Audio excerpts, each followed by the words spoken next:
introdução aqui que não serviu de nada, mas vá bem, tudo bem. Começamos a gravar. Então, como eu dizia, né, o encontro de hoje é sobre as partes 6 e 7. Né, a parte 6 tem por título A Grande Marcha. Então, a Grande Marcha, essa expressão, ela é muito vinculada ao Franz, né, ao personagem Franz. E a parte 7 é o Sorriso de Karenin. Karenin é a cadela, né, de Thomas e Teresa. Então, também é uma parte que explora aí mais um personagem que não aqueles três centrais, né, que as pessoas costumam dar mais atenção, né. Então, gente, a primeira pergunta, que é a pergunta que a gente considera mais importante, é como foi a leitura específica dessas partes da obra para vocês. Eu ainda não vou perguntar se você gostou ou não gostou do livro, porque, assim, a gente vai poder explorar algumas questões, né, ao longo do encontro de hoje. Eu acho que essa pergunta ela pode ficar para o final, tá certo? Eu acho, assim, que mesmo quando você não gosta de um livro, o tipo de proposta que esse clube tem é de você explorar outros aspectos, e acaba que você curte, assim, explorar e brincar com esses outros aspectos. Então, mesmo que você não tenha gostado da leitura em si, você acaba meio que curtindo o encontro, né, porque ele possibilita essas trocas, né, e algumas discussões aí acabam por ser interessantes, tá certo? Alguém gostaria de começar? Eu vou tentar falar aqui. É para falar sobre a parte 6 e 7, né, Marcelo? No caso. Isso. Essa primeira pergunta, né, como é que ela funciona? Assim, você tenta apresentar, né, qual é a sua... Como é que foi essa sua experiência de leitura, né? Que reflexões, que impressões você teve? Se você puder, claro, já vincular um pouco, né, essas impressões com algumas evidências textuais, né, com algumas partes do texto, isso também é bacana, mas a gente tenta também que nessa questão 1, que a gente consiga fazer isso de uma maneira mais ou menos sintética, né, para que todos possam aí colaborar, né? Bem que hoje estamos com poucas pessoas, então acho que a gente pode ter essa flexibilidade maior, assim, podem falar à vontade, né? Como é que foi para você, especificamente, a leitura aí dessas partes 6 e 7? Certo. Assim, eu gosto de ser bem sintético mesmo, então, para mim não vai ter problema. Não, a parte 6 e 7, assim, principalmente a 6, ela é bem interessante, bem filosófica, aborda questões, assim, que faz a gente pensar no nosso cotidiano, né, no nosso dia a dia, né, quando ele vai falar do kit, né, que é, inclusive, algumas perguntas que tem aqui, né, a questão que ele coloca aqui, né, que é o kit como é, que tem um valor metafísico, né, que é negar a merda, a questão das aparências, né, foi o que eu entendi, né, desse kit, que uma palavra em alemão, né, que depois teve esse significado, né, e assim, eu achei que essa parte 6, ela faz a gente refletir sobre as questões humanas, no geral, né, da gente entender que muitas vezes a gente vive num mundo de aparências, num mundo que muitas vezes não é real, e isso está em todos os lugares, tanto que ele fala, pode estar na esquerda, pode estar na direita, né, e é meio do que a gente está vivenciando hoje, né, a gente vive hoje num mundo que, como ele fala, é um eterno retorno, né, a gente está vivenciando tudo aquilo, eles vivenciaram o que foi feito no passado, e hoje a gente vivencia isso também, de você dar muito mais ênfase às aparências, né, às simbologias, do que o real, do que a coisa em si, né, do que a verdade em si, no sentido não de uma verdade platônica, por exemplo, mas de uma verdade que seja contida na realidade.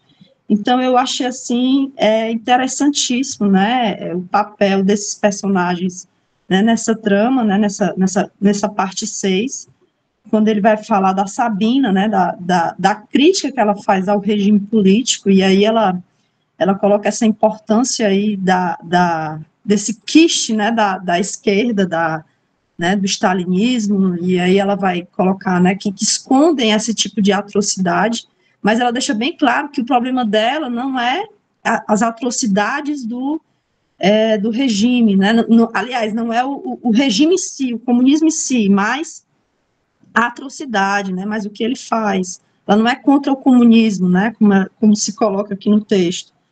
E, assim, achei interessante, né, o texto também fala sobre a questão do animal, de Karenin, né, dessa relação da Teresa com Karenin.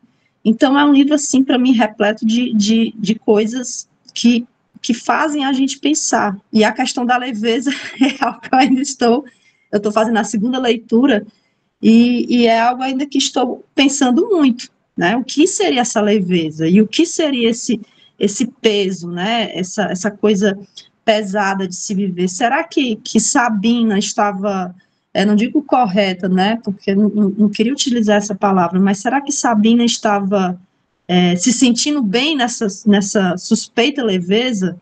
Ou será que Thomas, né, não se encontrou naquela vida que ele se coloca com Teresa, que no caso seria uma vida mais pesada, né? Então, eu queria entender um pouco mais sobre isso, eu ainda estou investigando o que seria essa leveza, né, o que seria esse peso, e eu suspeito que essa leveza seria um pouco de se deixar levar, né?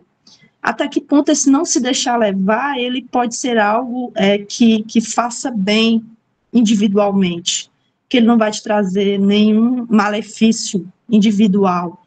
E até que ponto esse peso pode te trazer algo que possa te trazer responsabilidade, que seja algo positivo, né?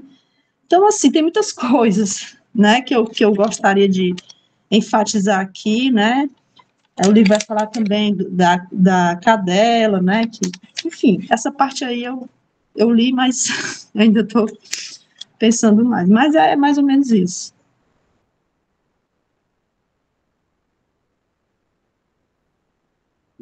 Obrigado, Janaína.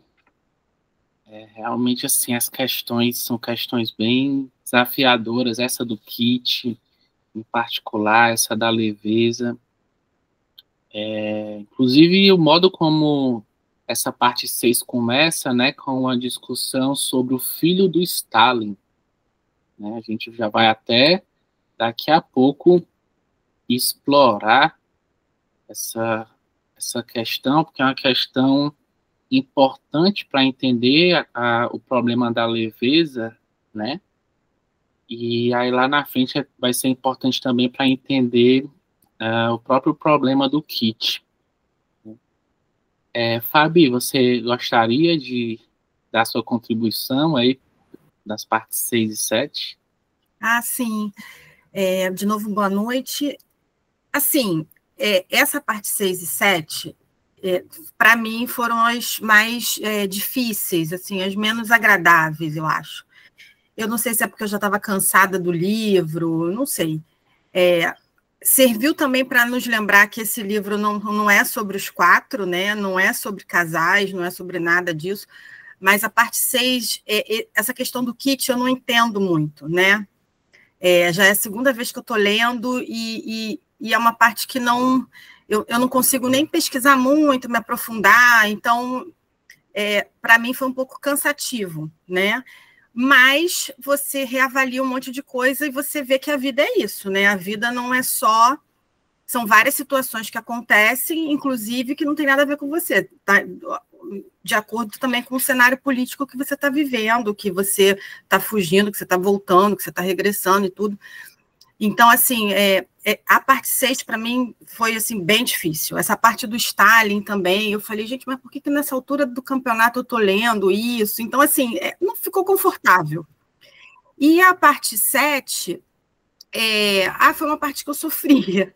Eu sofri bastante, porque eu acho que as outras partes foi tão assim, para mim, parece que foi tão rápida as informações ali colocadas e tão rápidas no sentido assim, muita coisa foi apresentada. E nessa parte 7, esse desfecho ali, né, a gente pôde refletir muito, né, naquela relação deles, a relação com o cachorro, o que aquilo ali simbolizava, como que, no final das contas, como que estava a vida deles e tudo, como foi o impacto de uma vida inteira, como foi o impacto daquelas 6 coincidências que levaram eles a se encontrarem e formarem uma vida junto. Então, assim, foi triste, foi uma parte triste para mim, para analisar, para ler, para trazer um pouquinho para a minha vida, para pensar nas possibilidades, nos sis, e como você vai encerrando ciclos ou não, como a vida vai encerrando os seus ciclos ou não.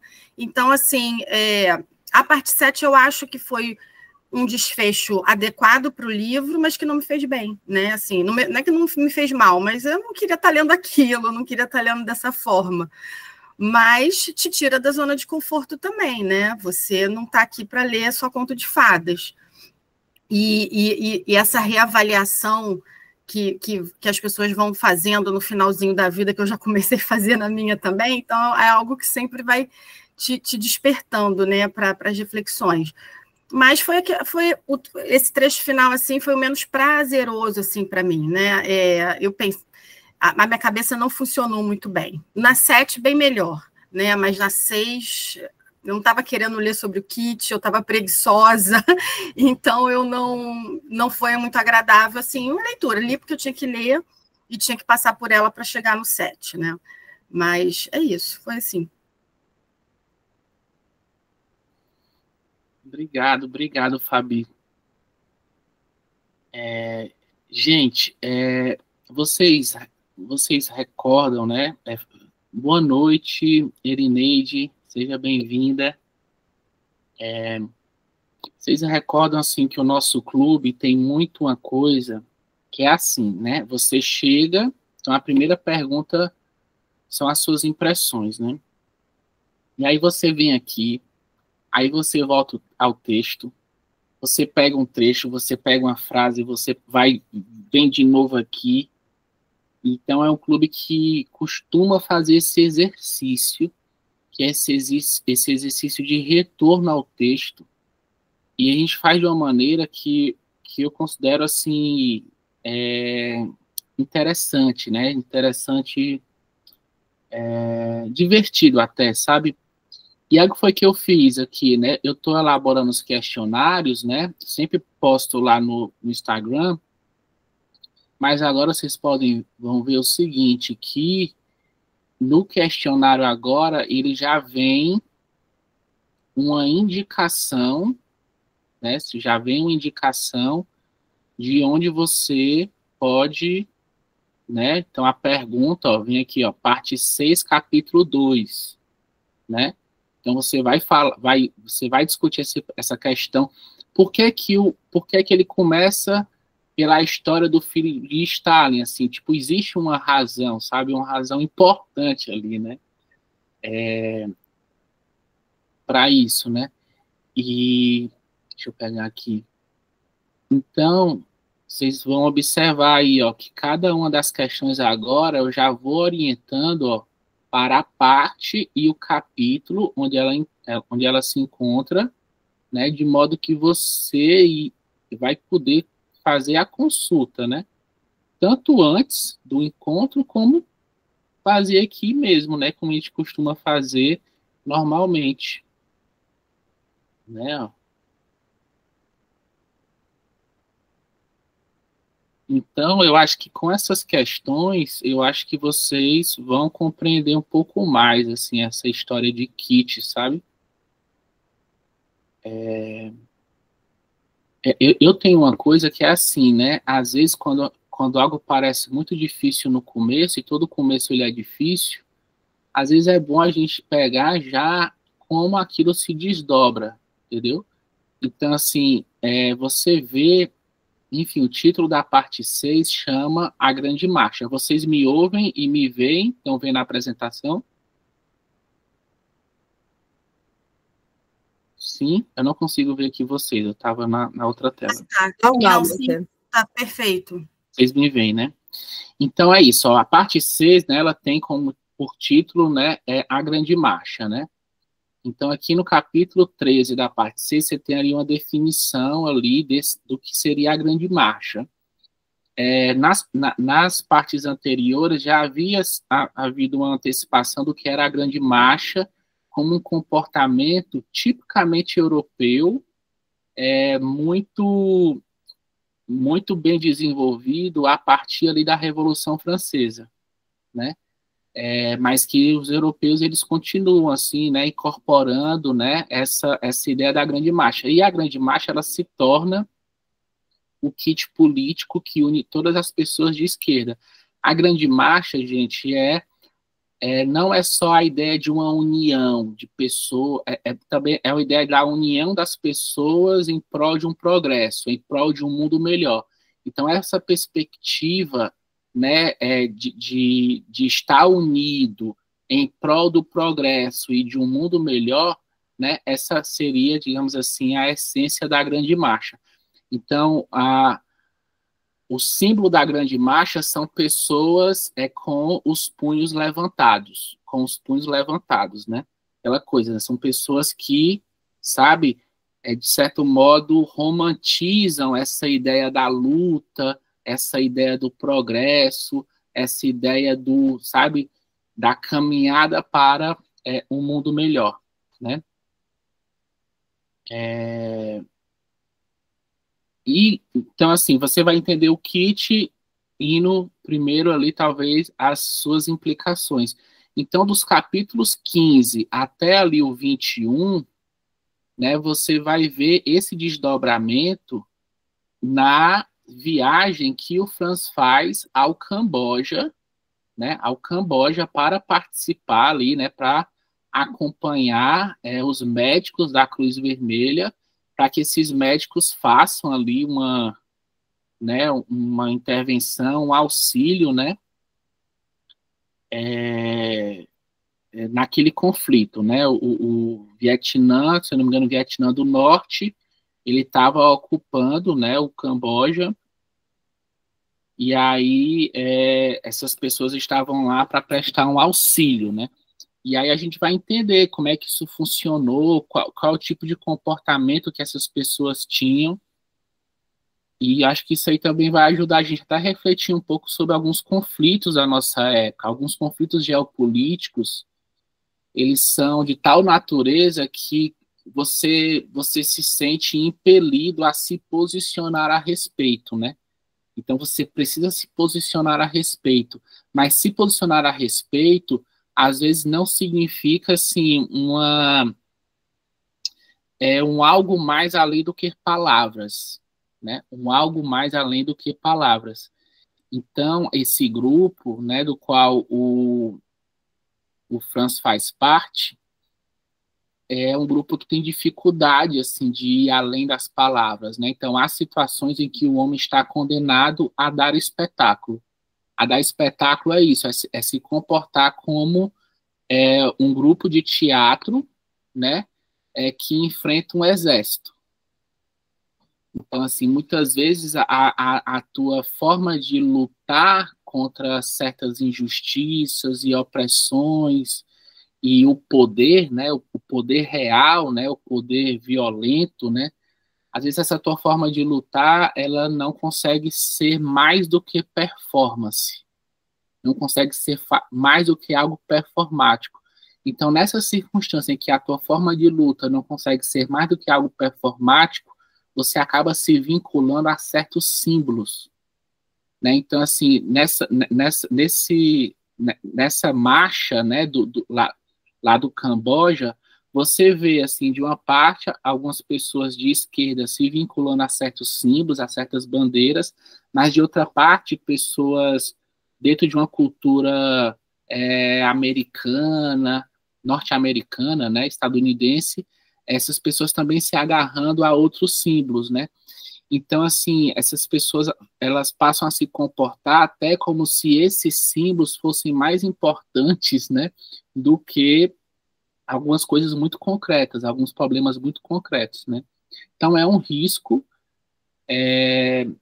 que pode gerar uma impressão, né, de que essas pessoas nada mais fazem do que uma espécie de ostentação de virtude, né? Mas não é só uma ostentação de virtude, né? É também uma dificuldade, simplesmente uma dificuldade. As pessoas realmente estão engajadas e elas são vítimas do absurdo, né, do absurdo que é elas, pessoas que não são militares, que não são pessoas que, né, capazes de fazer esse enfrentamento do poder violento, né, na mesma medida, tudo que resta a elas é se comportar dessa maneira teatral, dessa maneira performática, dessa maneira que se vincula a certas palavras, a certos símbolos, a certas bandeiras, como se essas palavras, símbolos e bandeiras fossem realmente o que mais importa, né? E não já uma forma de simplificação, uma forma de kit, tá certo? Então, essa grande marcha ela vai ser importante para a gente entender o kit, entender que o kit significa essa simplificação. E mais à frente, gente, a gente vai ver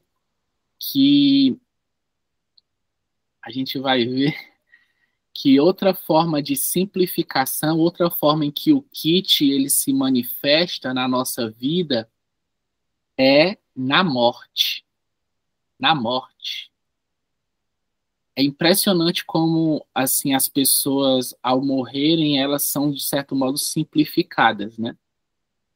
Então, aí, ó, antes de nos esquecerem, hão de transformar-nos em kit, em uma coisa simplificada, em uma coisa só, em uma coisa que já não há grande espaço para dúvida, para questionamento, para contradição, para paradoxo. O kit é sempre essa forma de simplificação. O kit é a estação de correspondência entre o ser e o esquecimento, né? Então, você vai ver lá no capítulo 29, os epitáfios, né? Os epitáfios são isso, né? São as palavras dando lugar às vidas concretas, né? Enfim, só para fazer aí a propaganda, né, da preparação aí que a gente fez, né? Fazer um pouquinho dessa propaganda e prometer que ao longo da discussão a gente vai possivelmente compreender mais aí alguns termos que agora parecem difíceis, tá bom? Erineide, você gostaria de dizer quais foram as suas impressões aí dessas partes? Oi, Marcelo, pela primeira vez eu vim só escutar vocês, para poder ler. Eu parei no último encontro.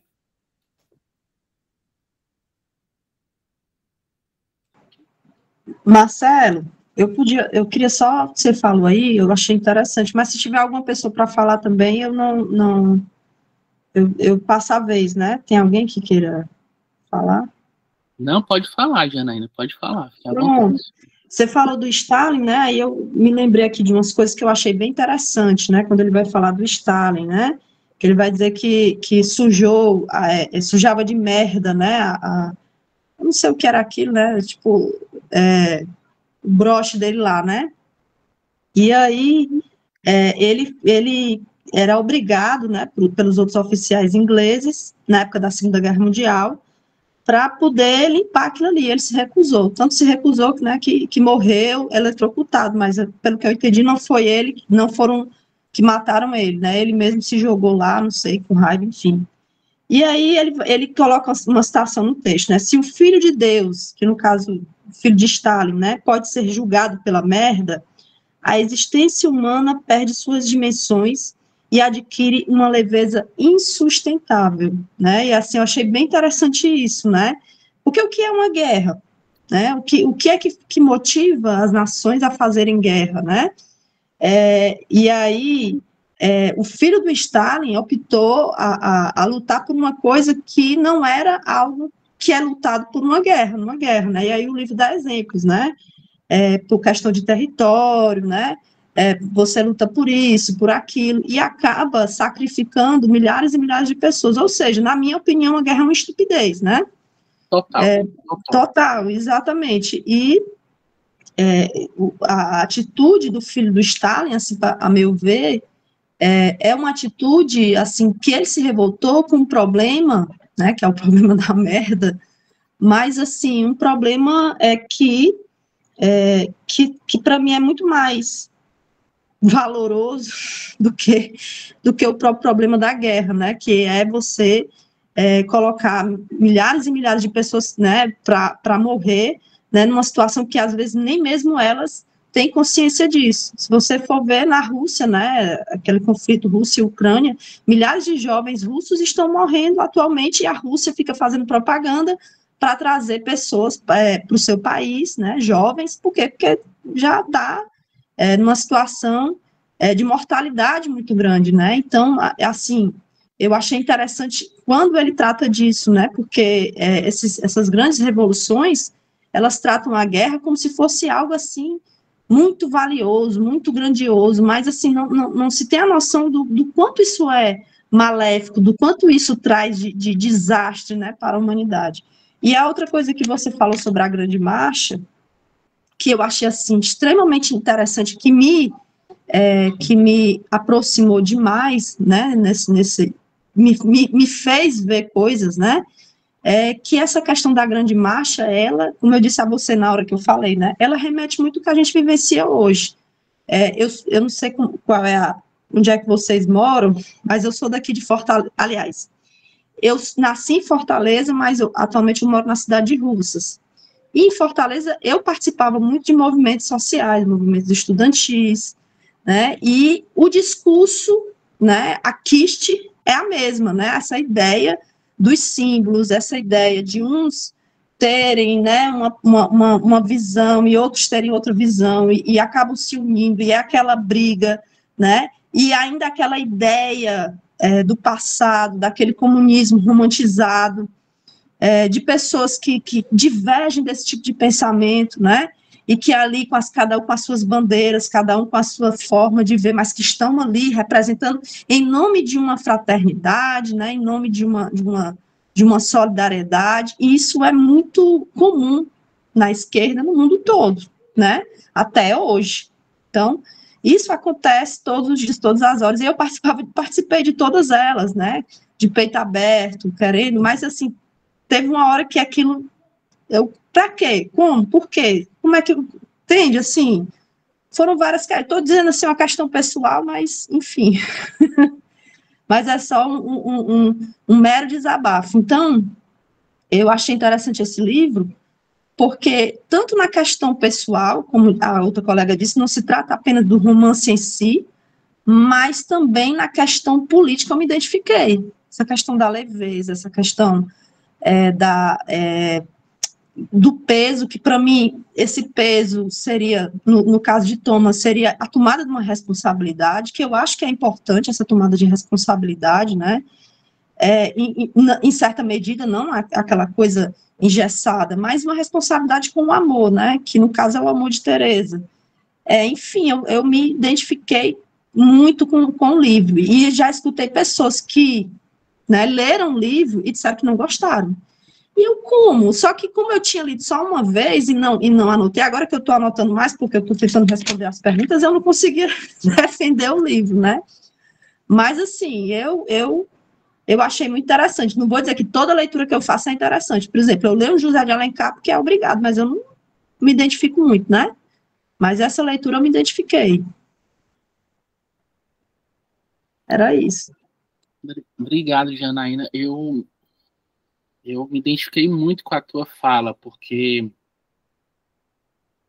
eu também, né, tenho toda a minha formação desde sempre na esquerda, né, eu fiz a minha monografia, né, de graduação em György Lukács, que é um filósofo húngaro, né, um filósofo aí do leste europeu,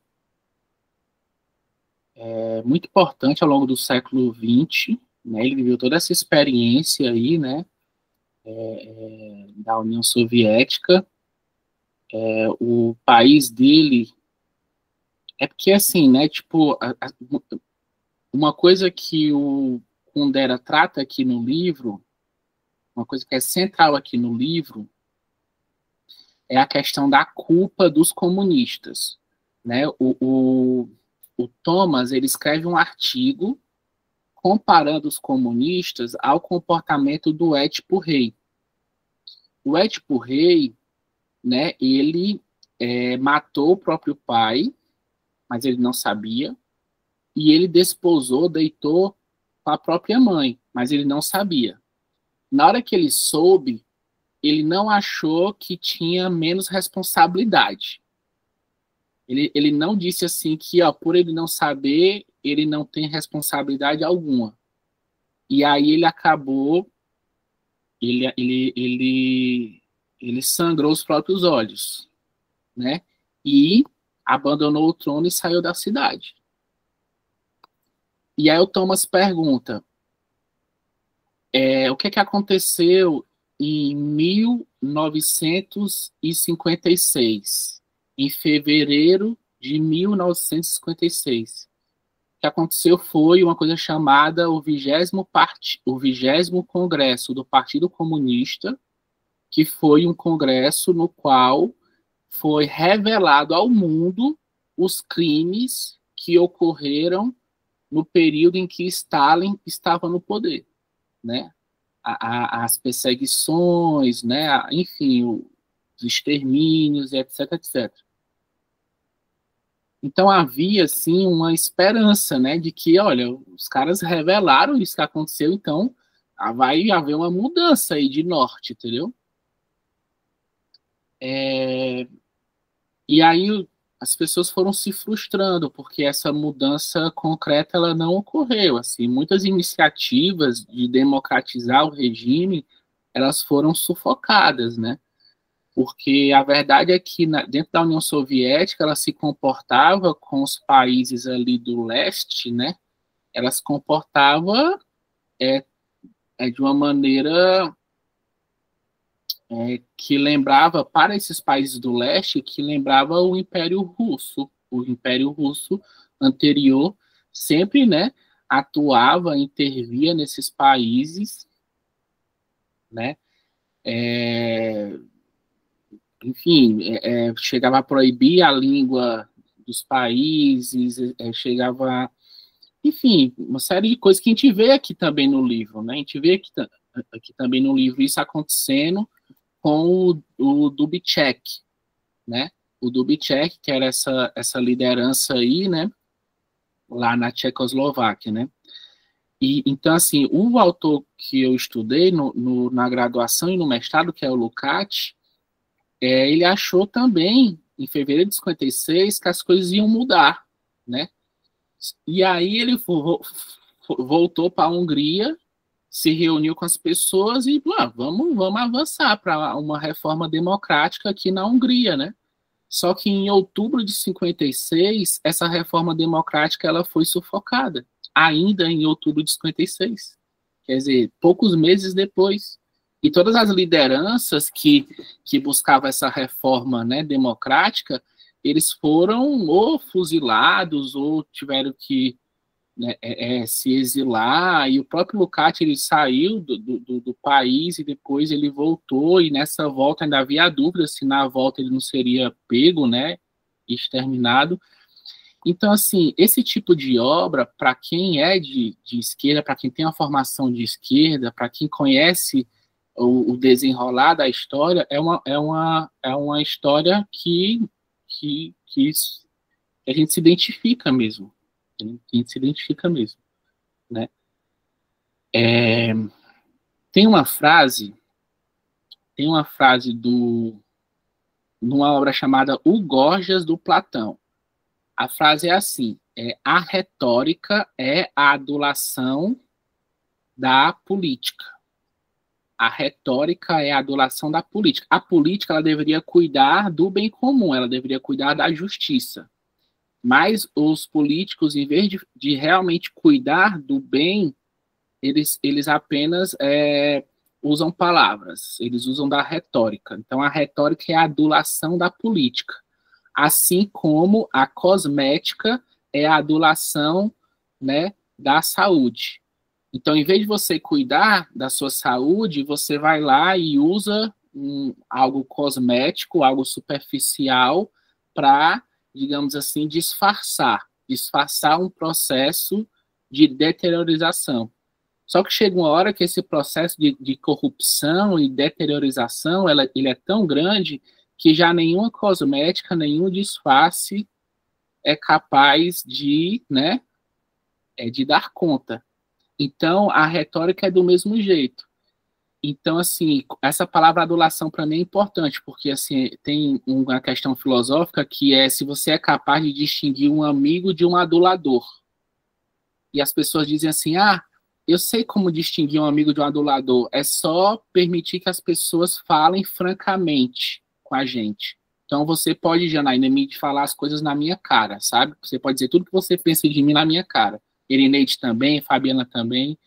Aí o Maquiavel fala assim, se todos se sentem à vontade para dizer o que querem na sua cara, você perde o respeito. Entendeu? Então, o adulador, ele também é capaz de dizer as coisas na sua cara, ele também é capaz de ser franco. Ele vai ser franco em que contexto? No contexto em que você está mais debilitado, você está mais frágil. Porque naquele contexto, dizer as coisas na cara te vai fragilizar ainda mais. Entendendo? Ser duro com você no momento de fragilidade não vai te ajudar a se restabelecer, vai te afundar ainda mais. Então, a franqueza não define se alguém é amigo ou se alguém é adulador. E aí eu gosto da frase que diz o seguinte, como é que eu vou realmente me proteger da adulação, né? Diz assim, a adulação alheia não nos prejudicaria tanto se nós mesmos não nos adulássemos. Estão pegando? É porque a gente já se comporta consigo mesmo de uma maneira superficial, de uma maneira alienada, desconectada, de uma maneira que falsifica, de uma maneira que distorce, de uma maneira que veste máscaras. É porque a gente se comporta assim com a gente mesmo que isso acaba sendo, digamos assim, um solo em que a gente acaba se desenvolvendo também, entendeu? Então, quando eu colei as duas coisas uma na outra, né? Aí, Janaína, eu acabei me afastando um pouquinho, assim, porque eu vi, assim, que as pessoas de esquerda, elas se vinculam muito às palavras. Elas se vinculam muito à retórica. Elas se vinculam muito a bandeiras, a símbolos. Né? Então, aqui no livro, você vai ver que há toda uma discussão ali, né, entre os franceses e os americanos, e tem uma atriz também, e aí a atriz faz todo um discurso, e esse discurso vincula ela a certos símbolos, né, ao presidente Carter, à democracia, aos direitos humanos, ou seja, aquelas palavras, elas eram o kit ocidental, por assim dizer, né? E os franceses rejeitaram esse kit ocidental, porque eles estavam vinculados ao kit da grande marcha, da luta, das bandeiras, né, do socialismo e etc. Né? Então, assim, as pessoas, elas eram capazes de dizer o seguinte, olha, o Camboja, há um problema no Camboja ocasionado por um regime comunista. Há um problema na União Soviética ocasionado por um regime comunista. Há um problema na Tchecoslováquia ocasionado por um regime comunista. As pessoas eram capazes de condenar regimes específicos, mas elas não são capazes de abandonar as bandeiras, abandonar os símbolos. Os símbolos é algo que para elas é o que conta mais. Né? Então, assim, o texto trabalha isso, sabe? Assim, a pessoa se vincula de tal maneira com certos símbolos, com certas bandeiras, com certas palavras, né? Que ela é capaz de realmente enfrentar um determinado regime, mas ela não é capaz de deixar de lado o kit. Essa simplificação, essas palavras, essas bandeiras, essa simbologia, né? E aí, só para fechar esse comentário, por que esse livro foi um livro que primeira vez que esse livro veio para o clube foi justamente na circunstância da invasão, né, da Rússia à Ucrânia, né? Por quê? Porque esse livro, A Insustentável Leveza do Ser, é a história de uma invasão, que é a invasão das tropas do Pacto de Varsóvia, né? A invasão e a ocupação da cidade de Praga por parte dessas tropas, que era liderada pela União Soviética. E por que eu achei que esse livro era uma coisa importante para trazer, para discutir? Porque as pessoas, quando elas vão discutir essas questões, elas discutem de uma maneira aduladora, ou seja, elas discutem de uma maneira cosmética, elas discutem de uma maneira retórica, elas discutem o quê? A questão política, a questão geopolítica. Então, você fala de uma invasão e de uma ocupação, e aí você começa a entrar em toda uma discussão geopolítica.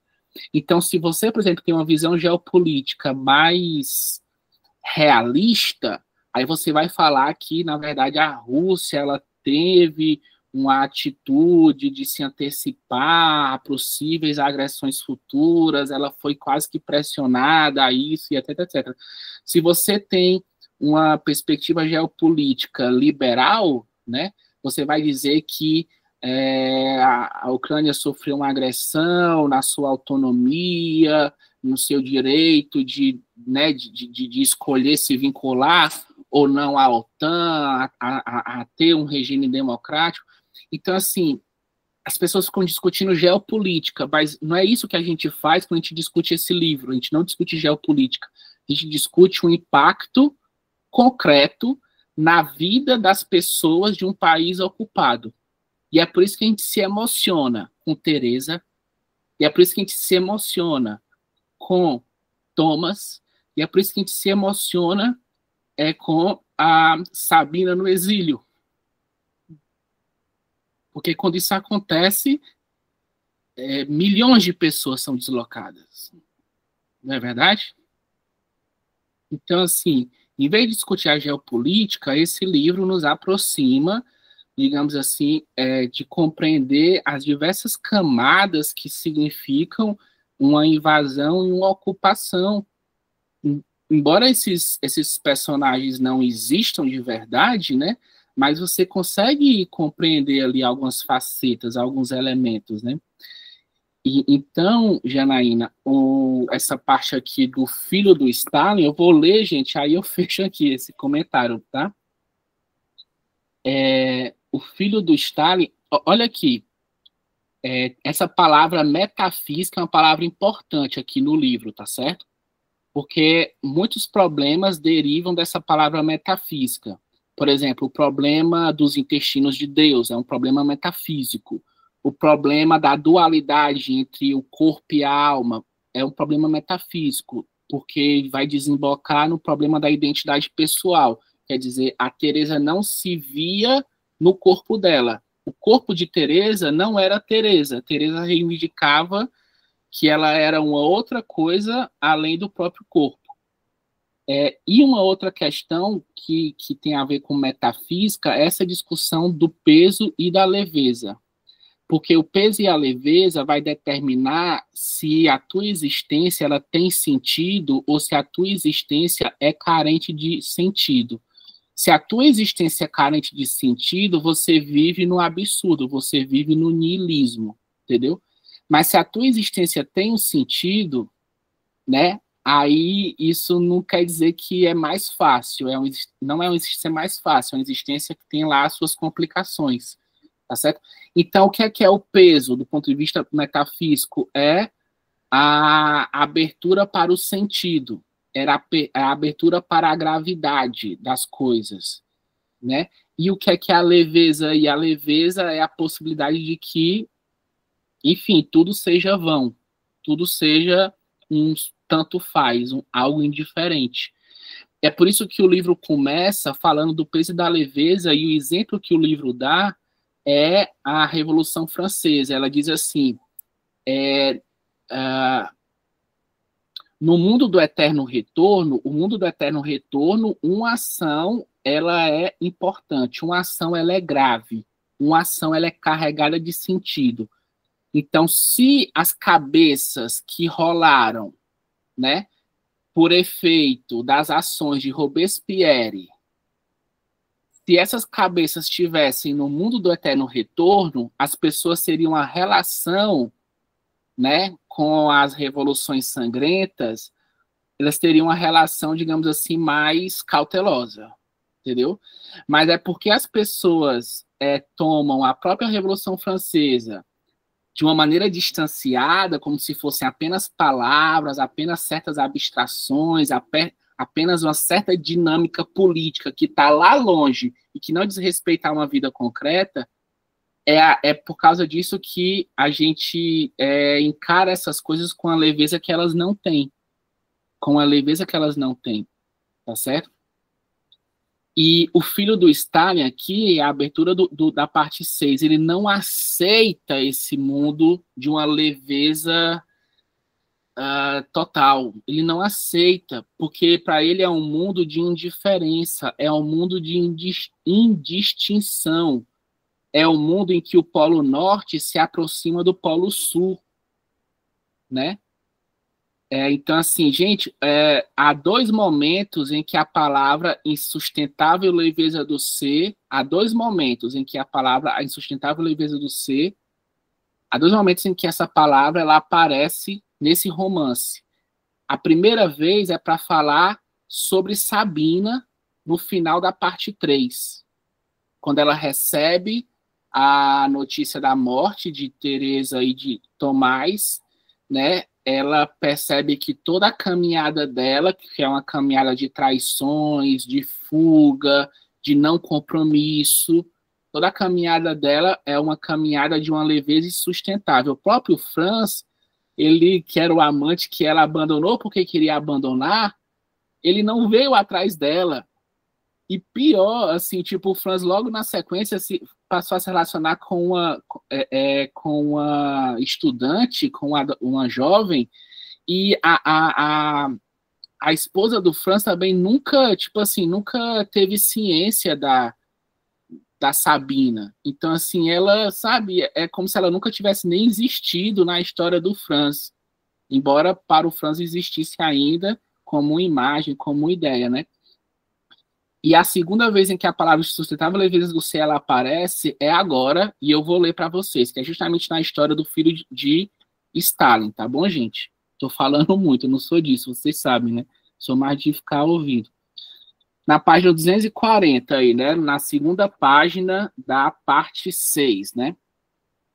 Se a maldição e o privilégio são uma coisa, uma só e única coisa, se não existe diferença entre o nobre e o vil, se o Filho de Deus pode ser julgado pela merda, a existência humana perde suas dimensões e adquire uma leveza insustentável. Olha aí a expressão, uma leveza insustentável. O que é que a leveza insustentável aqui significa? Significa a indiferença. Significa que o nobre e o vil são a mesma coisa. Significa que a maldição e o privilégio são a mesma coisa, tá certo? Assim, o filho de Stalin corre para os fios eletrificados e se atira neles como no prato de uma balança que sobe. Lamentavelmente é levado pela leveza infinita de um mundo que já não tem dimensões. Não tem dimensões por quê? Porque o Polo Norte e o Polo Sul se uniram. O Polo Norte e o Polo Sul se uniram. Tá certo? O filho de Stalin deu a vida por merda, mas a morte por merda não é destituída de sentido. Os alemães que sacrificaram a vida para ampliar seu império em direção ao leste, os russos que morreram para que o poder de seu país se estendesse em direção ao oeste, esses sim morreram por uma tolice, e a morte deles é destituída de sentido e de qualquer valor geral. Em contrapartida, a morte do filho de Stalin foi a única morte metafísica em meio à idiotia universal da guerra.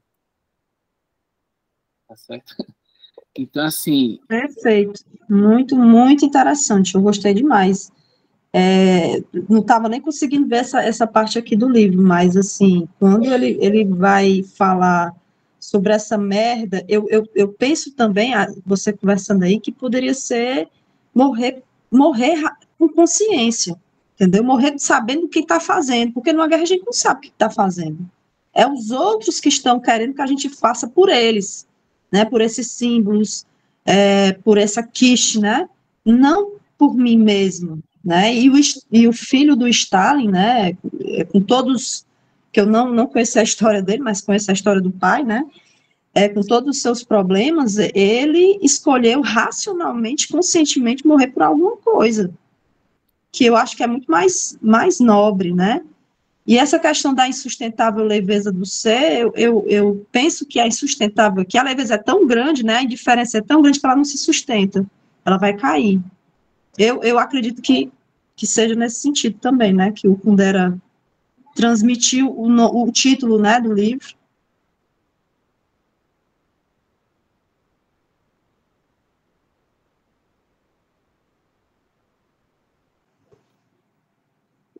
Pois é, gente, assim, tem coisas desafiadoras aqui, né?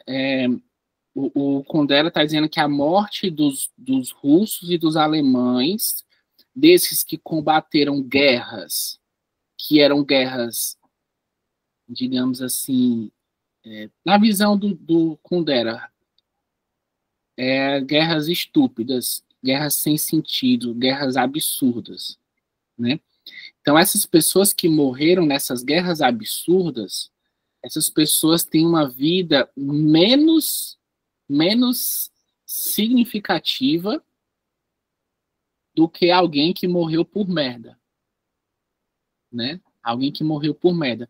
Porque essa pessoa que morreu por merda, ela tem uma atitude diante da não seriedade do mundo.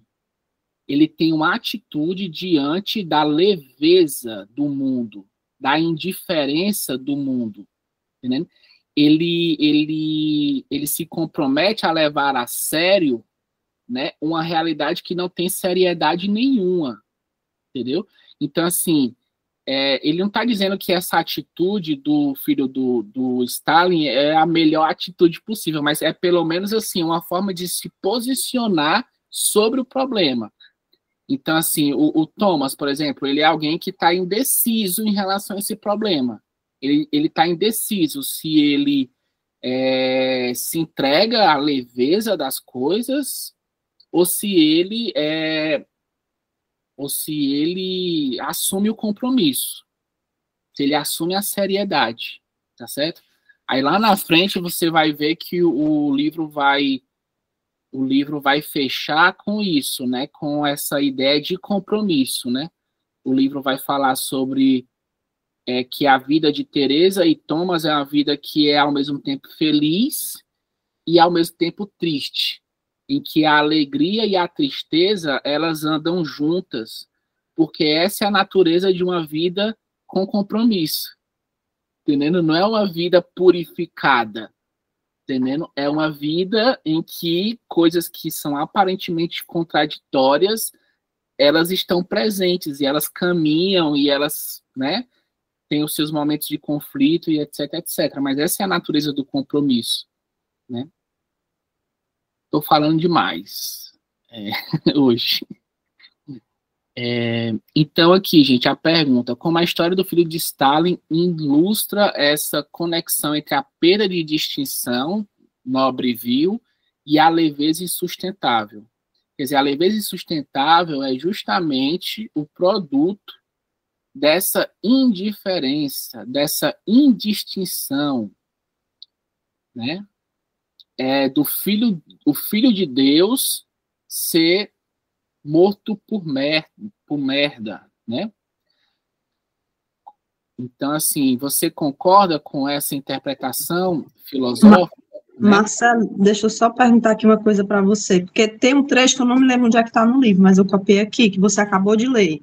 ele vai dizer, se o filho de Deus, que é o filho de Stalin, né, pode ser julgado pela merda, a existência humana perde suas dimensões e adquire uma leveza sustentável. Ele está querendo dizer que, o filho do Stalin, ele vai adquirir uma dimensão de uma leveza insustentável, é? Então, eu acho que aqui, né, nesse trecho, ele tem a ver...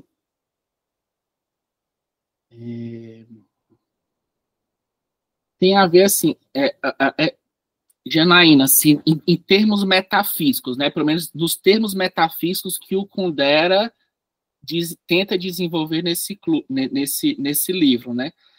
É como se o Kundera dissesse assim, que o ser humano ele tem um certo anseio por orientação. O ser humano tem um certo anseio por orientação. Então ele precisa ter, digamos assim, uma bússola. E essa bússola, né, ela diz que de um lado você tem o Polo Norte e do lado contrário o Polo Sul. Então, assim, essa referência a Polo Norte e Polo Sul é uma referência a uma orientação. E aí, se o ser humano tem esse anseio por orientação, mas ele vive em um mundo, para usar a expressão aqui lá do Marx, um mundo em que tudo que é sólido se desmancha no ar. Um mundo em que as coisas se transformam numa velocidade extraordinária. Um mundo em que, por exemplo, Janaína, a gente pode imaginar que o ser humano ele é finito, ele morre e ele pode até ser esquecido, e isso muitas vezes acontece.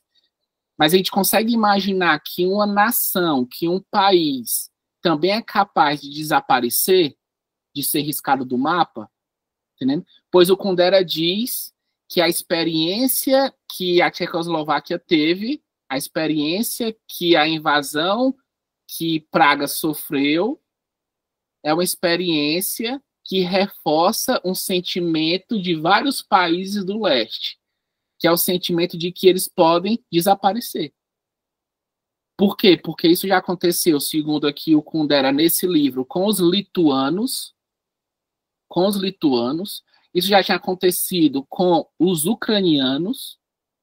Então, assim, isso já vinha acontecendo com vários países ali do leste. A possibilidade de que, de repente, um povo, sabe, simplesmente o ser humano morre. Mas já imaginou que uma nação morre? E o Kundera fala mais, ele fala o seguinte, a própria Europa, ela tem que ter consciência que ela pode desaparecer. Que ela pode desaparecer amanhã. Que ela pode ser esquecida amanhã. Aqui no livro ele mostra um evento em que os soldados do Pacto de Varsóvia, eles colocam nomes russos nas ruas, nas praças, em todos os lugares de Praga. Então, o que foi a morte da cidade de Praga, por assim dizer, foi a morte da sua memória. Foi a queda no esquecimento. Então, as pessoas que tinham se refugiado e agora que tinham se exilado e que agora voltam para Praga, já não se reconhecem mais. Agora a cidade tem outros nomes, a cidade tem, sabe, eles sofreram um processo de você perde a raiz, a sua raiz ela vai sendo cortada, entendeu? Só que esse tipo de movimento, ele é um movimento que explica a nossa experiência do mundo. Isso que o Kundera está dizendo, é uma experiência em que raramente você vai encontrar um norte que te oriente. Raramente você vai permanecer com as raízes, né, que te formaram, tá certo? Então, assim, essa experiência da falta de orientação, essa experiência da falta de sentido, essa experiência da leveza insustentável, ela é uma experiência de todos nós da nossa época. Não só de nós como indivíduos, mas também dos povos, das nações, e até de um continente inteiro. Entendeu? Até de um continente inteiro. Será que eu te respondi? Não sei. Não sei, mas assim, o que eu estou entendendo é que você está falando, que eu achei interessante, é que você fala que essa insustentável leveza do ser, no caso, seria esse perigo que rondava aí a Europa de eles não existirem mais, no caso, seria isso? A leveza do ser, ela tem a ver assim, com essa ideia de que não existe nada fixo, nada realmente sólido. Não existe, na verdade, assim, pontos de orientação definitivos. E aí você compreende isso bem quando o Thomas ele reflete sobre a questão do eterno retorno, né? Ele vai dizer o seguinte, que a nossa experiência é uma experiência de alguém que está fazendo o esboço de alguma coisa, certo? Só que quando você faz o esboço de alguma coisa, você imagina que você ainda vai ter a oportunidade de fazer essa outra coisa além do esboço. Só que nós não temos essa outra vida, digamos assim, né, que pode ser esboçada, que pode, né, ser preparada, revisada, corrigida. Nós não temos isso, tá certo? Nós não temos isso, nós não temos mais, né, a nossa vida não se repete como no eterno retorno. Então, assim, a nossa experiência é de viver num esboço que ele não é esboço de coisa alguma, entendeu? E aí você compreende isso pelo contraste que ele estabelece. Ele fala de um jornalista que estava juntando assinaturas, né, para libertar os presos políticos, e esse jornalista, ele vivia dentro de um plano metafísico diferente, um plano em que as coisas pareciam que tinham sentido, em que as coisas pareciam que tinham assim um sentido definitivo. Ele fala assim, ele usa a expressão de um quadro acabado. A experiência desse jornalista é a experiência de viver no mundo como se o mundo fosse um quadro acabado, e não um esboço. Então, a pessoa que encara o mundo como um quadro acabado é uma pessoa que leva o mundo muito a sério, que leva o mundo com muita gravidade, certo? E o Thomas, ele é alguém que reconhece a não seriedade e a não gravidade das nossas experiências, entendeu? E o filho do Stalin, nisso, né? O filho do Stalin é também alguém que não aceita que o mundo é um esboço, que o mundo é um esquiço, que o mundo é algo de uma leveza insustentável. Ele não aceita isso, o filho do Stalin. Ele é alguém que leva as coisas tão a sério que ele é capaz de morrer por merda. Entendeu? Entendi, é porque esse trecho aqui parecia que ele estava querendo falar que talvez eu tenha entendido errado, né? No contexto, eu peguei aqui do texto, que ele acreditava na leveza insustentável, mas é o contrário, né? Stalin, o filho do Stalin, ele acreditava no peso, né? Ele não aceita viver numa leveza. Para ele é insustentável essa indiferença, essa indistinção, esse tanto faz. Para ele é angustiante, é sufocante, ele não pode viver aí, entendeu? Mas aí olha o que é que ele está dizendo também, né? As pessoas que saíram em guerra, por coisas que, digamos assim,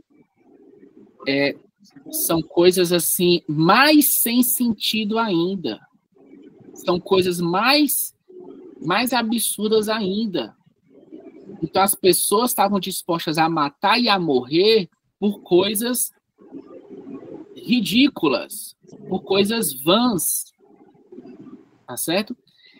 Então assim, o filho do Stalin, ele estava pelo menos respondendo há um problema que é um problema, digamos assim, humano, um problema existencial, um problema metafísico. Que problema é esse? É o problema sobre o sentido da vida, sobre viver uma vida em que, né, ainda é possível ter alguma orientação, algum sentido. Ele não aceitava viver no mundo sem isso, entendeu? Então ele, embora ele viva num mundo sem sentido, mas ele é alguém que toma uma atitude diante da falta de sentido do mundo, enquanto os outros, entendeu? Os outros assim nem sequer tomam atitude própria, né, a respeito desse problema. São apenas pessoas que seguem uma marcha sem sentido. Uma marcha de destruição, de morte, né? De dor, de sofrimento, de miséria, sem sentido. Sem saber o porquê, né? Seguindo somente os que os outros querem que eles sigam, né? Sem nenhum senso de propósito. Sem nenhum senso de propósito. Entendeu? Totalmente alienados. E essa questão que você falou aí da Europa, né? Do leste europeu, de que eles estavam com medo de não existir mais, eu acho que isso aí se encaixa também na insustentável leveza do ser, nesse contexto, sabe? Porque eles estavam com medo disso, né? De não virar algo, né? Que pudesse ter sentido e cair no esquecimento. Eu acredito que essa insustentável leveza do ser, ela é questionada, né? No primeiro momento, eu achei que não, eu achei que ele fosse se ater para essa questão da insustentável leveza, mas, na verdade, essa insustentável leveza é o não ser, né, a falta de consciência, é o absurdo, é o abismo, né, é o nada, sei lá, acho que é mais ou menos nesse sentido. E é o que estava acontecendo com o leste europeu, porque a Rússia estava querendo dominar, e aí a gente vai ter uma realidade em que aqueles povos não vão ter uma identidade, né? Não vão ter a sua própria forma de viver, porque vão estar sendo atribuída à cultura do comunismo, né? Da Rússia e tal, da União Soviética. Aqui.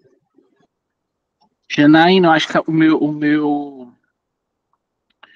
notebook simplesmente descarregou aqui, e eu estava gravando, e eu entrei, não sei se eu entrei, foi por outra conta agora, acho que foi por outra conta, né? Daí, acabou caindo, ó.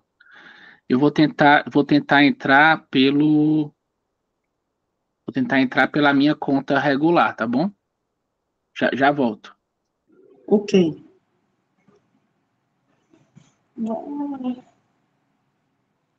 Cardápio.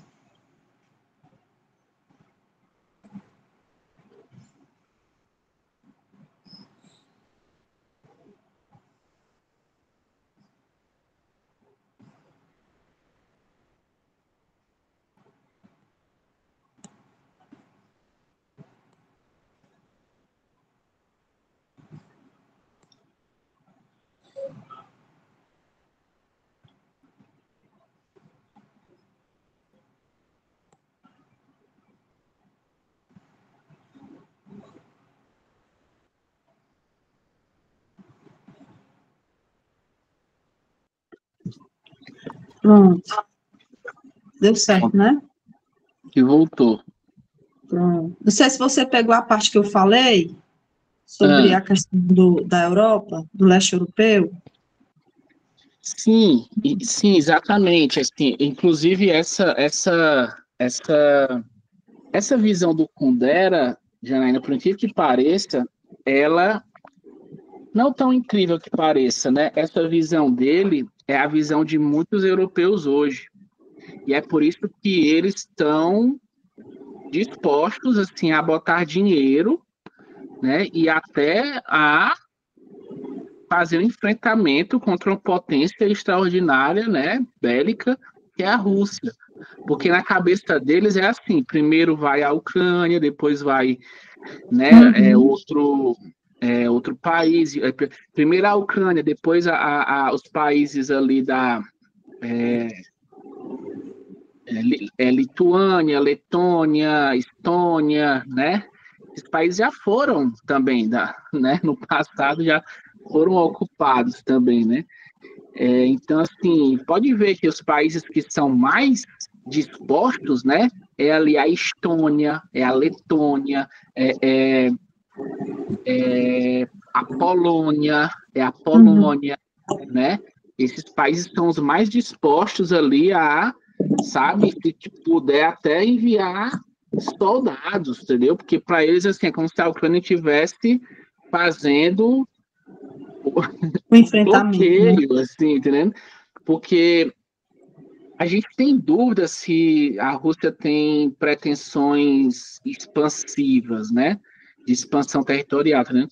Mas para esses países, assim, o que eles têm, assim, é a memória. Exatamente, é o que eles viveram, né, no passado. É uma memória histórica. Então, assim, a Polônia tem uma memória histórica, né? Esses países todos têm uma memória histórica. A Ucrânia, né? A Letônia, a Estônia, né? A Hungria, né? A República Tcheca, né?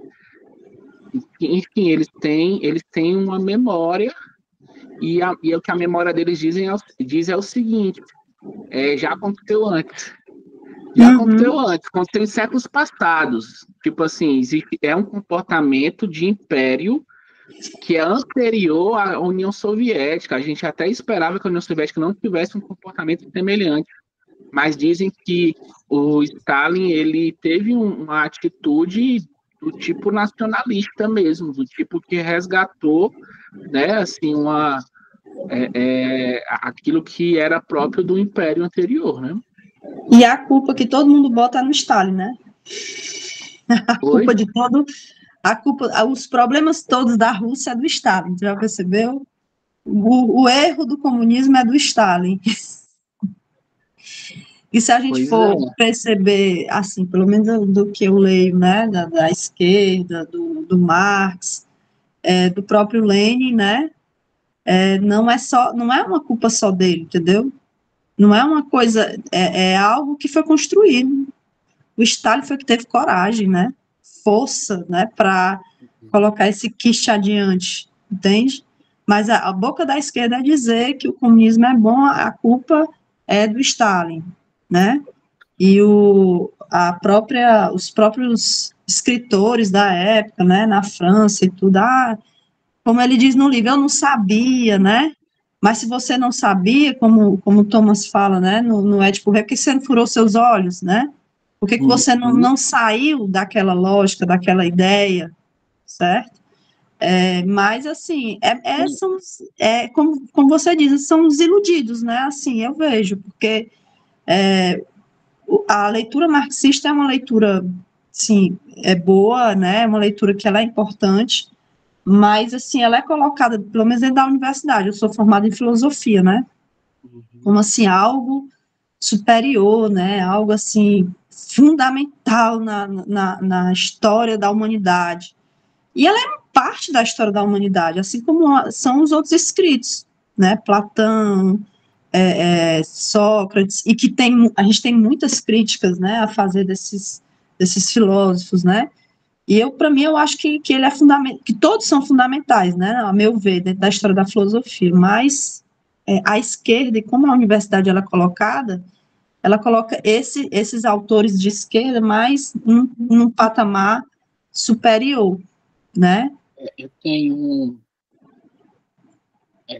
tem uma distinção, você já deve ter ouvido falar, que dizem assim, existe um Marx esotérico com Sim. E um Marx esotérico com X, né? Então, diferente de Platão também. Pois existe um Marx, né, que seria aquele propriamente do texto, da economia política, por exemplo. Eu, Janaína, coordenei no Instituto Federal, no Sindicato do Instituto Federal, 2014 e 15, coordenei um grupo que estudou Capital. A gente estudou o livro 1 inteiro e um terço do livro 2, né? Então, assim, eu acho que desde muito novo, eu me aprofundava no marxismo esotérico, esse com S, que era o texto. A gente até falava assim, né? Que você não é marxista, você é marxiano. Marxiano é aquele que é o leitor, né, do Marx, né? Enquanto ser marxista significava, muitas vezes, assim, se vincular a certas bandeiras, a certos símbolos, né, a certas movimentações, a certas justificativas também, assim, né? Então, assim, eu acho que mesmo quando eu era muito novo, eu me relacionei com esses símbolos e com essas bandeiras de uma maneira, digamos assim, não séria. Não séria. Assim, você se relaciona com aquilo de uma maneira irônica, de uma maneira não séria, entendeu? Você, às vezes, faz parte, mas você não leva a sério, né? Não acredita tanto, entendeu? E eu acho que o que o Kundera ele oferece para a gente é isso, é a possibilidade de um olhar flexível e irônico a respeito de algumas coisas. E ele diz assim, bem, como nós podemos aqui nos comportarmos em relação a certas coisas? Às vezes a gente se comporta de maneira performática, de uma maneira teatral, de uma maneira que é como você consegue, porque você não é um militar, você não é realmente alguém, entendendo, que se preparou para fazer a guerra. Então, a linguagem da guerra, da luta, da batalha, em você é apenas retórica, é apenas kit, é apenas performance, é apenas teatro. E aí, Janaína, o que acontece? Eu estou com 39 anos e, assim, a minha compreensão hoje é que essa linguagem parece ser uma linguagem que não vai fazer mal a ninguém, né? Mas ela faz mal a gente, a nós mesmos. Em que sentido, né? O nosso cérebro, foi um cérebro que se desenvolveu em centenas de milhares de anos dentro de um contexto de luta pela sobrevivência, certo? Ele é um cérebro que está disposto a estar muito atento a potenciais ameaças, a potenciais riscos, entendendo? Então, é um cérebro que facilmente inunda o nosso corpo de substâncias estressoras, entendeu? E aí, se você caminha no mundo reforçando essa linguagem da luta, essa linguagem da guerra, essa linguagem da batalha, é possível que você sinta em algum momento, e é muito comum que isso aconteça, entre os 30, 40 anos, as pessoas sentem um certo esgotamento, sabe? Porque, em termos orgânicos, o corpo dela está sobrecarregado desses agentes estressores. Entendendo? E aí, às vezes, a pessoa acaba respondendo a isso, meio que querendo ficar alheio a tudo, alheio a todos os problemas. Então, assim, é muito desafiador, digamos assim, você, claro, você não permanecer na rota, né, da bandeira da luta, da bandeira da guerra, da perspectiva que politiza tudo, que é uma perspectiva, pelo que eu acabei de construir aqui em termos de argumentação, é uma perspectiva de sobrecarga emocional e de estresse, a não ser que você leve isso de uma maneira flexível, você leve isso de uma maneira não séria, de uma maneira irônica, entendeu? Marcelo, então, teria que ter um meio termo entre a leveza e o peso? E aí, o outro problema é que muitos, porque já estão na sobrecarga, eles acabam reagindo de que maneira? Eles acabam tendo uma rejeição absoluta, assim, absoluta, e aí correm o risco de se tornarem, assim, aquela pessoa que diz o seguinte, que o que importa é o meu jardim, o que importa é que eu arrume a minha cama, Então, essa perspectiva a gente chama de uma perspectiva particularista, a perspectiva em que você vai se fechar muito ao seu círculo mais próximo, aquilo que está mais próximo. Só que essa perspectiva também, Janaína, ela acaba sendo uma perspectiva problemática, porque ela pode reforçar em você uma desconexão, uma alienação, entendeu? Ela pode reforçar em você, sabe, a gente... existe existe um meio termo aí. O que é que seria um meio termo, né? Seria... tem um ensaio de um cara chamado Wright Mills, chamado A Imaginação Sociológica. Tu já deve ter ouvido falar desse ensaio, talvez. A imaginação sociológica é essa ideia de que você vai conseguir mediar, né, os problemas públicos com os problemas privados. Você vai conseguir compreender que as tuas questões que são muito privadas, muitas vezes elas não são só questões tuas, elas também são questões que têm, por assim dizer, uma matriz sociológica.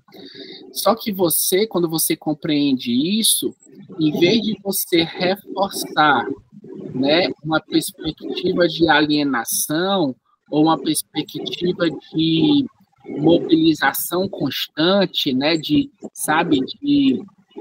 solicitude constante, em vez de você cair na inquietação ou numa quietude alienante, você pode construir uma outra coisa, que é uma conexão mesmo, né? Tipo, eu enfrento isso, mas outros...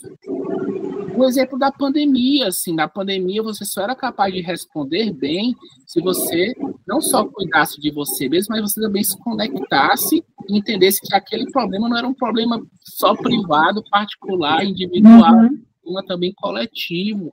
Era um problema que implicava você, né, sabe, se comunicar com as outras pessoas e fazer certos enfrentamentos e jogar um jogo, sabe, mas um jogo que, enfim, você tá pegando mais ou menos, né, assim, eu não tenho a resposta das coisas, eu tô só dizendo que algumas questões,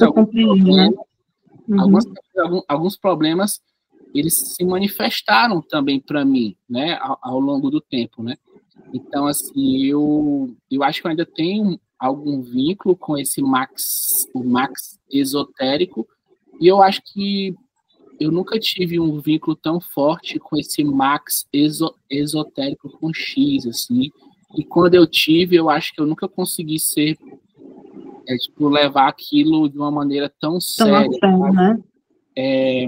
As pessoas que levam aquilo de maneira tão séria, aquilo pode ser uma coisa importante também para elas, em certa altura, mas, enfim, como o Kundera está dizendo aqui, é uma vida de compromisso. Uma vida de compromisso é essa, é uma vida que vai abrigar certas contradições, assim, vai abrigar certas... Tá? É que nem o Franz ele teve a chance... Chegou uma hora que o Franz ele se tocou que aquilo ali era ridículo, que aquilo ali era patético. Chegou uma hora que ele se tocou disso, ele falou, cara, isso aqui é... Só que o Franz, em vez de ele ter uma postura irônica em relação àquilo ali, o que o Franz sentiu foi assim, ele ficou compadecido daquelas pessoas. Aquelas pessoas que estavam encenando um teatrinho com ele, aquelas pessoas que estavam movendo kits, movendo bandeiras, símbolos, aquelas pessoas que estavam vivendo uma vida de ostentação moral, ostentação de virtude, essas pessoas, ele sentiu um compadecimento delas. Sabe por que ele sentiu um compadecimento delas? Porque aquilo ali era uma forma dessas pessoas preencherem um vazio da falta de sentido, um vazio do absurdo, entendeu? Então, ele não tomou essas pessoas como apenas pessoas hipócritas, pessoas que estão fazendo cena e que não ajudam concretamente em coisa alguma. Ele disse assim, não, essas pessoas estão engajadas, entendeu? Mas elas estão engajadas, digamos assim, como vítimas de um absurdo abrangente, um absurdo que é muito maior do que elas próprias, né? Então, as questões que eu coloquei aqui que você sobre ele, né? Quando ele vai dizer que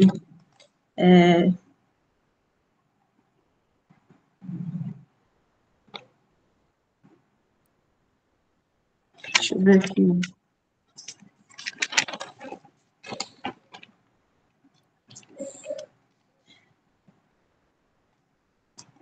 Que fala do Franz. Tinha uma questão aqui. Tu botou mais questões que eu não tinha colocado aqui, que é que tu botou no Instagram, não foi? Eu estou tentando aqui voltar a apresentar, né? Mas, enfim, para a gente, você vê, né? A gente achou muito interessante essa discussão do Franz, né? Essa discussão na Grande Marcha, a gente realmente se identificou, né? Porque impressionante. Mas é que teve uma pergunta, não sei se foi pergunta ou se eu vi no livro, que fala da relação do Franz com o filho do Thomas. Se aquela relação que eles tinham era uma relação alienada, mas eu não estou achando essa pergunta aqui. Era. A parte 3, do livro chama As Palavras Incompreendidas. Essa é a parte 3, as palavras incompreendidas. São várias palavras, né? É uma parte sobre a relação de Franz e Sabina. Então, assim, Franz tinha uma certa visão do que era ser mulher. Então, a mulher para Franz era a mãe que ele enxergava, por exemplo, na esposa. Né? O Franz tinha uma ideia sobre cemitério. Por exemplo, a Sabina, ela tinha uma visão de cemitério como um lugar de silêncio, de calma, de serenidade. Ela não curtia muito música, então um lugar, sabe, em que podia refletir, né? E tal, né? Enquanto para ele o cemitério era apenas assim um local de depósito de ossos, né? De dejetos humanos, né? Então, eles tinham algumas palavras incompreendidas, e uma dessas palavras incompreendidas era a pátria da Sabina. A pátria da Sabina para a Sabina era uma coisa opressiva a tal ponto porque Sabina era uma artista, e ela era uma artista que tinha se exilado, né, contra a vontade, né? Estava em Genebra, depois foi para Paris. A Sabina, ela odiava que as pessoas reduzissem ela a um posicionamento político. Então, assim, como ela era alguém que tinha saído, né, de Praga, da Tchecoslováquia, as pessoas já diziam assim, olha, essa aqui é uma artista plástica, né, da Tchecoslováquia, que saiu de Praga quando as tropas do Pacto de Varsóvia invadiram. Então, assim, já colocavam ela como se ela fosse a resistência. Não, e levantando outra bandeira para ela, que era a coisa que ela dizia, eu não sou contra os comunistas, eu sou contra se levantar as bandeiras, dependendo de qual fosse, né? Ela é contra o kit, ela é contra a redução da individualidade. No kit não há dúvida, não há contradição. No kit, né, o kit é uma forma de desumanização. O kit, como ele disse, é o seguinte, o que é o kit? O kit é a nostalgia do paraíso. Ou seja, o kit é não querer que o ser humano seja humano, ou seja, seja finito, seja frágil, seja vulnerável, seja algo que mas se utiliza de preceitos humanos, né? Que é a solidariedade, que é, né?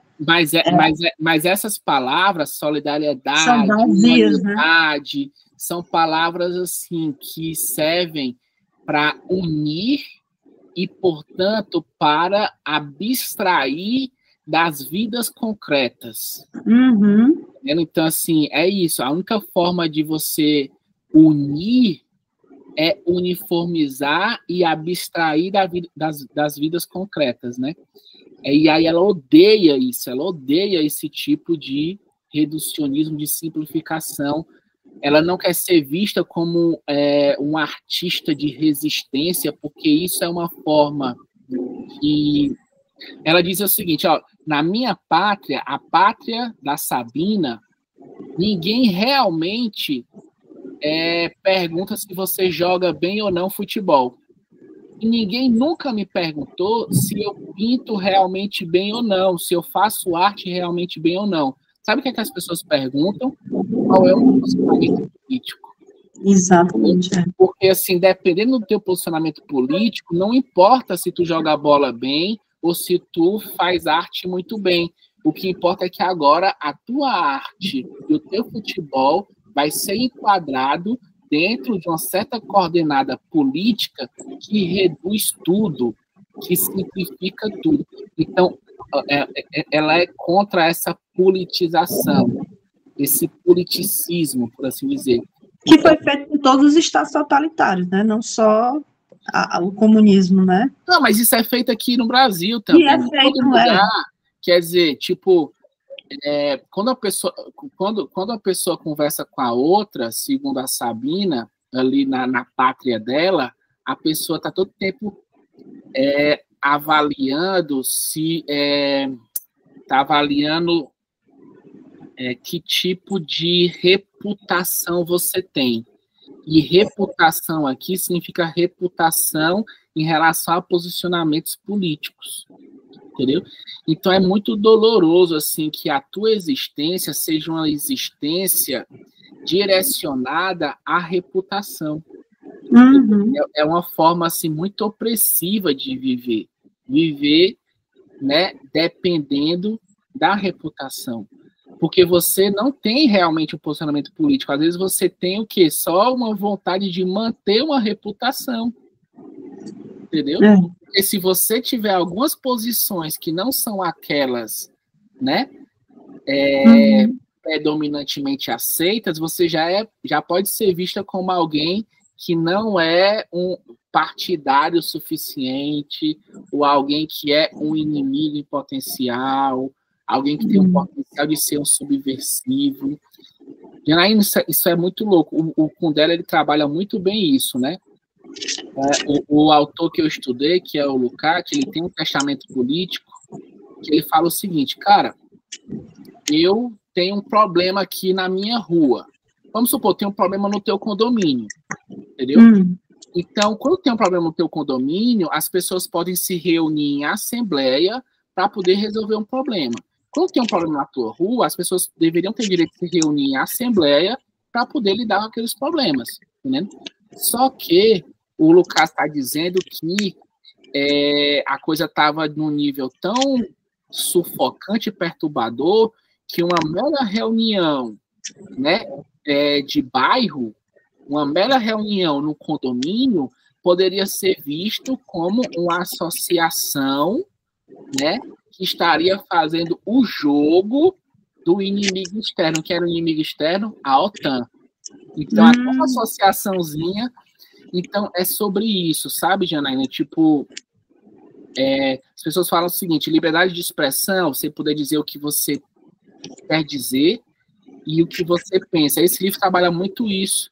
A Teresa, ela compara, né, a invasão de privacidade que ela experimentou quando ela vivia com a mãe dela. Ela chama que essa invasão de privacidade era um campo de concentração. O que é o campo de concentração? É o lugar em que você é só um corpo entre outros corpos. Você não tem direito de ter uma identidade, uma personalidade. E o que é a exposição política? Né? O que é, por exemplo, as lideranças aqui da Tchecoslováquia, as conversas deles eram expostas na rádio. Eles não tinham, sabe, a contrapartida da liberdade de expressão é a liberdade de privacidade. Por que a liberdade de privacidade ela é importante? Porque tem certas coisas que você diz em privado que você não diz em público. E o que é a liberdade? É você poder escolher o que você diz em público. Tá certo? Você pode escolher o que você diz em público. Só que quando a pessoa expõe a tua privacidade, ela tira de ti o direito de escolher o que tu expõe para o público, entendeu? Então, a Teresa diz o seguinte, olha, quando dois amigos reunidos em torno de copos de cerveja têm as suas conversas transmitidas na rádio para toda a gente, é porque o mundo se tornou um campo de concentração. O campo de concentração é a negação da privacidade. É o que nós estamos vivendo hoje. Mas as pessoas fazem isso hoje de maneira voluntária. Entendeu? Não só voluntária. Você já ouviu falar nos algoritmos? Nos algoritmos das novas tecnologias. Também estamos sendo... a nossa privacidade também está sendo comprometida. Isso hoje é uma realidade.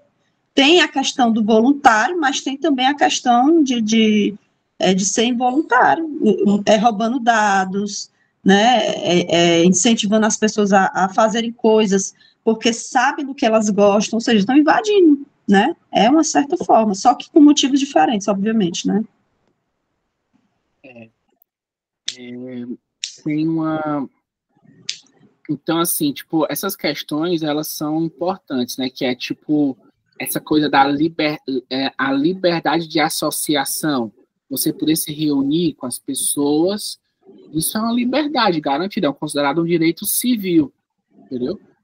Mas naqueles países você não tem essa liberdade, porque uma associação, ela pode ser vista como o quê? Como, né, uma agência subversiva que faz o jogo da OTAN e coisa que o valha. Aqui no Brasil, no período da ditadura, era do mesmo jeito. Você não podia se associar. Você não tinha liberdade de associação. Dependendo com quem você se associasse, você era, né, às vezes acusado, e às vezes nem sequer acusado, já era levado, né, e respondia como subversivo e etc. Né? Então, essas liberdades, elas vieram de que contexto? Elas vieram de um contexto, Janaína, você sabe, das guerras religiosas europeias, que foram guerras que duraram 300 anos, geraram muito sangue, né? Então, essas guerras, elas desenvolveram naquele povo, no povo europeu, assim, uma perspectiva mais cética, né? Em relação ao poder e etc. Né? Então, o Kundera, ele é essa figura. Ele é essa figura que recupera esse ceticismo pós-revolucionário, essa figura que recupera essa ideia de moderação. Essa ideia de moderação. E ele está criticando o que nesse livro? Ele está criticando uma coisa que a gente pode chamar da seguinte maneira. Ele está criticando a postura prometeica, dos revolucionários. O que é uma postura prometeica dos revolucionários? Prometeico porque você quer roubar o fogo dos deuses para dar aos homens. Você não aceita que o ser humano tem falhas, que o ser humano é frágil, que o ser humano tem vulnerabilidades, que o ser humano é levado por uma série de paixões, né, como o egoísmo, a inveja, a vaidade. Então, quando você cria um determinado regime revolucionário, como se fosse trazer o paraíso para a Terra, você acaba, às vezes, esquecendo a natureza falha e vulnerável do ser humano, que pode se levar pelo desejo de poder, que pode se levar por uma série de paixões, entendeu? Então, assim, essa perspectiva prometeica, essa perspectiva entusiasmada, né, com os grandes furores de violência, né, essa perspectiva que resgata a figura do Robespierre, que é a figura que o Kundera começa o livro criticando. As pessoas acham maravilhoso, vamos guilhotinar as cabeças e o mundo vai ser melhor. Quem disse que o mundo vai ser melhor? Às vezes o mundo simplesmente não vai ser melhor. Então, assim, essa ideia de que você caminha numa grande marcha pelo progresso para um mundo melhor, muitas vezes nesse percurso muita atrocidade é feita. Enfim, né? E aí ele tem essa perspectiva, esse ceticismo pós-revolucionário. que é uma perspectiva que acolhe a vulnerabilidade, a fragilidade, sabe, a finitude do ser humano. E se o ser humano é dessa natureza, a gente tem que construir, de certo modo, um regime capaz de acolher essa realidade de vulnerabilidade, de fraqueza, sabe? De conflito, de predisposição para o conflito. A gente deveria construir um mundo em que fosse possível a coexistência, fosse possível uma tolerância entre pessoas tão diferentes, né? Em vez de a gente querer construir um mundo que seria melhor porque seria mais homogêneo, porque seria mais, sabe? E aí, assim, quando você quer construir esse mundo melhor, parece que tudo aquilo que não é melhor, você se relaciona com isso com raiva, assim, você tem uma postura implacável. Então, o Kundera, ele fala muito disso, assim, que os revolucionários, às vezes, eles são pessoas que não são capazes de rir, de aceitar o humor, o cômico, o irônico. Às vezes são pessoas que levam as coisas muito a sério, a ferro a fogo. Os revolucionários, os intelectuais, quem mais? Às vezes são muito implacáveis no julgamento, são muito implacáveis, né? E aí, o que ele está tentando abrir aqui, eu acredito, uma das portas que ele tenta abrir aqui é uma porta para a gente lidar com essas coisas de uma maneira mais amena, sabe? De uma maneira mais flexível, entendeu? Entendi. Pois, o que você acha? Eu acho que é formidável, né? Eu gostei. Eu tô tentando reler, né? Mas para mim é mais complicado, mas eu chego lá, porque eu quero estar acompanhando e para fazer as outras leituras fica mais difícil, né? Mas eu gostei muito, achei assim, uma leitura fabulosa, né? Interessante, capaz de fazer com que a gente resgate o que está acontecendo no mundo hoje, né? Eu logo de cara pensei na Rússia também, nas questões atuais da Rússia, né? E assim, achei extremamente interessante. Aí eu queria pedir desculpa, porque eu não vou poder ficar até mais tempo. Tranquilo. Obrigado por ter ficado aí. Hoje foi um encontro atípico, assim, as pessoas não entraram. Acho que é porque adiou muito, né, Marcelo? Adiou muito. Aí acabou se perdendo, mas eu acho que vai funcionar na próxima vez, assim, ter mais gente. Mas o próximo livro é do Machado de Assis, é? É um conto curto chamado O Espelho, do Machado de Assis. Do Machado, né? Aí já vai ser no próximo domingo, né? Eu acho que a tendência é que seja já no próximo domingo. Eu acho que eu vi a mensagem no próximo domingo. Eu vou tentar imprimir para ler logo esse conto. Eu gosto do Machado de Assis, é muito, muito legal. Pois tá bom. Eu vou ver se depois eu uso esses slides aqui para gravar algum vídeo, alguma coisa e tudo. Enfim, Janaína, obrigado. Boa noite para ti, uma ótima semana. Para você também. Tá certo? Obrigada. Tchau.